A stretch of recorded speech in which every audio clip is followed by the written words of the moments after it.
ഒരിക്കലും മാറില്ലെന്ന് കരുതിയ രോഗവും സുഖപ്പെടാൻ കാരണമാകുന്ന അത്ഭുതകരമായൊരു ഇസ്മ അള്ളാഹുവിന്റെ പരിശുദ്ധമായ അസ്മാഉൽ ഹുസ്നയിലുണ്ട്. അസ്മാഉൽ ഹുസ്ന ചൊല്ലിയിട്ട് ദുആ ചെയ്താൽ ആ ദുആ സ്വീകരിക്കപ്പെടും എന്നുള്ളത് തീർച്ചയാണ്. ദുആ സ്വീകരിക്കപ്പെടാനുള്ളൊരു കാരണവുമായിട്ട് ഇമ്മത്ത് അത് എണ്ണുകയും ചെയ്തിട്ടുണ്ട്.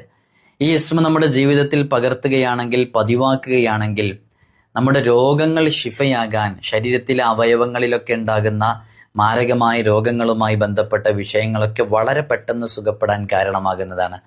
അസ്മാഉൽ ഹുസ്നയൊക്കെ ജീവിതത്തിലേക്ക് പകർത്തുമ്പോൾ നമ്മൾ ശ്രദ്ധിക്കേണ്ട ചില വിഷയങ്ങൾ, അസ്മാഉൽ ഹുസ്നെ കാണാതെ പഠിക്കണം. അത് മുത്തുനബി സല്ലല്ലാഹു അലൈഹി വസല്ലം തങ്ങൾ സ്വർഗം വാഗ്ദാനം ചെയ്തതാണ്. കാണാതെ പഠിച്ചവർക്ക്, അതിൻ്റെ ആശയതലങ്ങളിലേക്ക് ഇറങ്ങിയവർക്ക് അസ്മാഉൽ ഹുസ്ന ഡെയിലി എല്ലാ ദിവസവും രാവിലെയും വൈകുന്നേരവും ചുരുങ്ങിയത് ഒരു തവണയെങ്കിലും പാരായണം ചെയ്യലിനെ പതിവാക്കണം.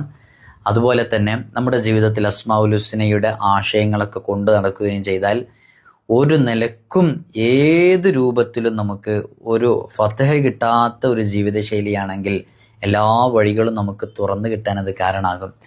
യാ ബാരി ഉ യാ അള്ളാഹ് എന്ന് പറയുന്ന ഇസ്മ, അത് യാ എന്ന നിദാഇന്റെ അക്ഷരം ചേർത്ത് ആത്മാർത്ഥമായിട്ട് എല്ലാ ദിവസവും ചൊല്ലലിനെ പതിവാക്കിയാൽ, ഇതിൻ്റെ ഒരു അദദ് എന്ന് പറയുന്നത് 213 അൽ ബാരി എന്ന് പറയുന്നത്. ആ ഇസ്മ പതിവാക്കിയാൽ നമ്മുടെ ജീവിതത്തിൽ വലിയ അത്ഭുതങ്ങൾ സംഭവിക്കും. രോഗങ്ങൾ ശിഫയാകാൻ അത് കാരണമാകും. 213 അതിൻ്റെ അദദ്. ആ അദദ് അനുസരിച്ചോ അല്ലെങ്കിൽ നമുക്ക് മഹാന്മാരൊക്കെ പറഞ്ഞിരുന്ന അതനുസരിച്ച് പതിവാക്കിയാൽ നല്ല ഫലം ലഭിക്കും. അള്ളാഹു നമ്മുടെ രോഗങ്ങൾക്കൊക്കെ ആജിലായ കാമിലായ ശിഫ നൽകട്ടെ.